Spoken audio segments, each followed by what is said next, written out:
আসসালামু আলাইকুম।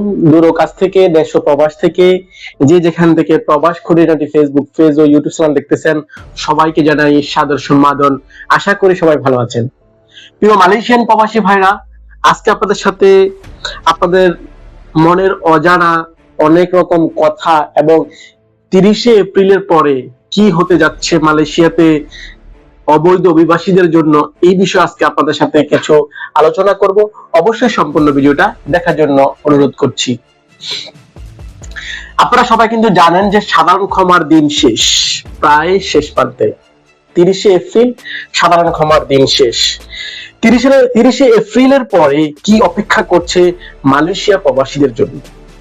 মালয়েশিয়া থাকা হাজারো বাংলাদেশি প্রবাসীর মনে এখন একটাই প্রশ্ন, 30শে এপ্রিলের পরে কি হবে?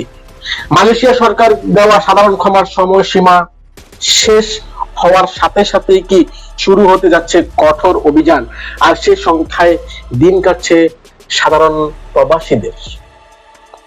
প্রবাসীদের ভাষায় আমরা অপরাধী নয়, আমরা শুধু রুজির খোঁজে ঘর ছেড়েছি।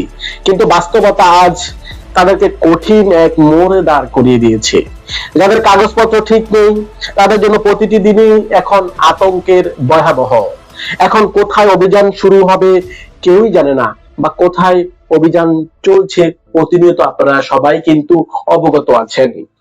অনেক প্রবাসী জানিয়েছে এই সাধারণ ক্ষমার সুযোগ থাকলেও নানা জটিলতা ও টাকার অভাবে আর দালাল চক্রের কারণে তারা দেশে ফিরতে পারেনি।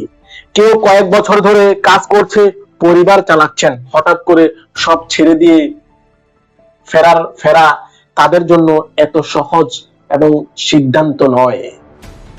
তবে মালয়েশিয়া ইমিগ্রেশন অধিদপ্তর থেকে কঠোর বার্তায় স্পষ্ট, 30শে এপ্রিলের পরে আর কোনো সুযোগ নেই।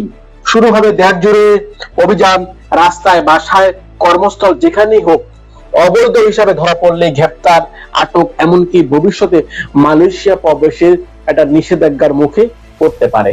প্রিয় মালয়েশিয়ান প্রবাসী ভাইরা, যারা বর্তমানে মালয়েশিয়াতে অবৈধ আছেন, এই অবস্থায় প্রবাসীদের মধ্যে এক ধরনের নীরব আতঙ্ক ছড়িয়ে পড়েছে। অনেকেই সামাজিক যোগাযোগের মাধ্যমে নিজেদের অসহায়ত্ব প্রকাশ করেছে। কেউ বলছে একদিকে পরিবার না খেয়ে থাকবে, অন্যদিকে ধরা পড়ার ভয়। আমরা কোথায় যাব? প্রবাসীদের দাবি, হঠাৎ করে কঠোরতার বদলে আরো মানবিক দৃষ্টিভঙ্গির দরকার। তারা চান যারা দীর্ঘদিন ধরে কাজ করছে তাদেরকে বৈধ হওয়ার সুযোগ দেওয়া হোক, প্রক্রিয়াগুলো আরো সহজ করা হোক এবং দালাল চক্রের দৌরাত্ম্য বন্ধ করা হোক। কারণ এই মানুষগুলো শুধু শ্রমিক না, তারা দেশের রেমিটেন্স যোদ্ধা, হাজারো পরিবারের ভরসা। প্রিয় মালয়েশিয়ান প্রবাসী ভাইরা, আপনাদের সাথে আমি যে কথাগুলো শেয়ার করেছি, এটা হচ্ছে একজন সাধারণ প্রবাসীদের চিন্তা, ভাবনা, আকাঙ্ক্ষা। কিন্তু আপনাদেরকে আমি বারবারই বলি, প্রবাসে আপনি অবৈধ থেকে নিজেকে এবং নিজের দেশকে এবং নিজের পরিবারকে একটা বিপদের সম্মুখীন করবেন না। যারা অবৈধ আছেন, এখনো সময় আছে, হাতে 5 দিনের মতো।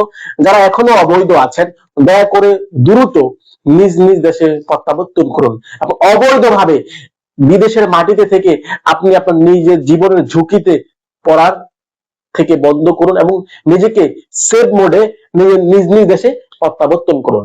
প্রিয় মালয়েশিয়ান প্রবাসী ভাইরা, কারণ সাধারণ ক্ষমা দীর্ঘ সময় ধরে মালয়েশিয়া সরকার কিন্তু অবৈধ অভিবাসীদেরকে নিজ নিজ ফেরার জন্য সুযোগ দিয়েছে, সাধারণ ক্ষমা দিয়েছে।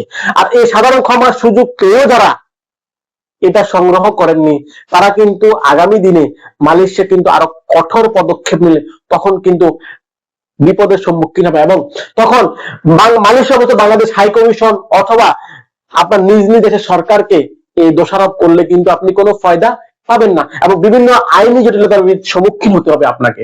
তাই যারা বর্তমানে মালয়েশিয়াতে আছেন, দয়া করে আপনাদেরকে রিকোয়েস্ট করব, সবাই দ্রুত নিজ নিজ দেশে প্রত্যাবর্তন করুন। সাধারণ ক্ষমার সময় কিন্তু 30শে এপ্রিলই শেষ।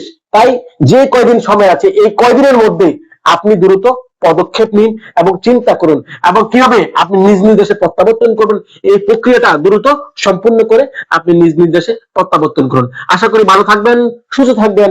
আবারও দেখা হবে অন্য কোনো ভিডিওতে আপনাদের